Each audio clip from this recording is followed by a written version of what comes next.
21 minutes past 8. Young adults who are unemployed could face losing their benefits unless they take part in what's being called a boot camp to get them ready for the world of work. The measure's been announced by the government today and will target people between the age of 18 and 21. Well, this morning, the Cabinet Office Minister Matthew Hancock told us the scheme aims to end the welfare culture that exists in some communities.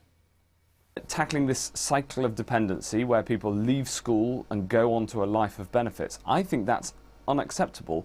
And so we're bringing in intensive support for young people in the first 6 months that they're unemployed in order to make sure that they've got the skills, they've got the support, as well as the incentives to get a job.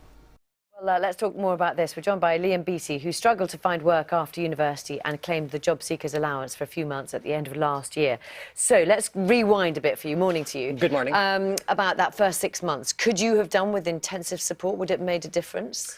I think it would have perhaps given me more of an indication as to what to expect when going into the jobs market. I think a lot of graduates come out of university quite fresh-faced. We're told at our graduation ceremony that there's jobs aplenty out there, but I think when reality does kind of hit you, that it's quite challenging to actually find a job. And I think a lot of graduates in particular, and also just young people generally, they do actually perhaps struggle to understand how to construct a CV and perhaps just, you know, simple interview etiquette. So I think that there could be an opportunity to develop their skill set in that way. Mentoring is important for a lot of young people as well, having someone sitting alongside them, guiding them through that process. Is that what you felt you needed?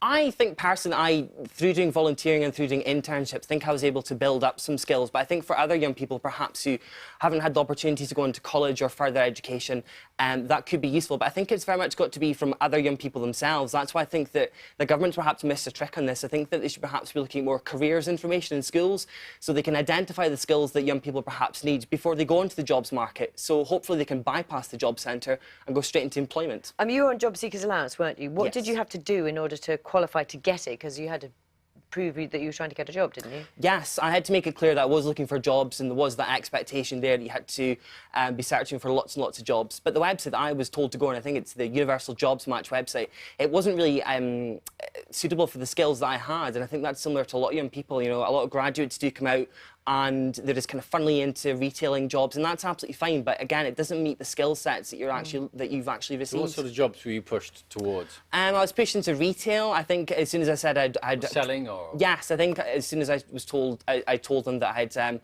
experience of working in offices. I was told, well, call centre, that could, you know, it's a similar office environment, and the jobs that were advertised were very much commission based, and it was handing out catalogues, etc. So I think they're absolutely suitable for some people, and they're good jobs for some people. But I think if you've got that skill set, it doesn't meet the skills that you have. Tell us about on your journey. Were you being offered jobs that you didn't want, or how difficult was it?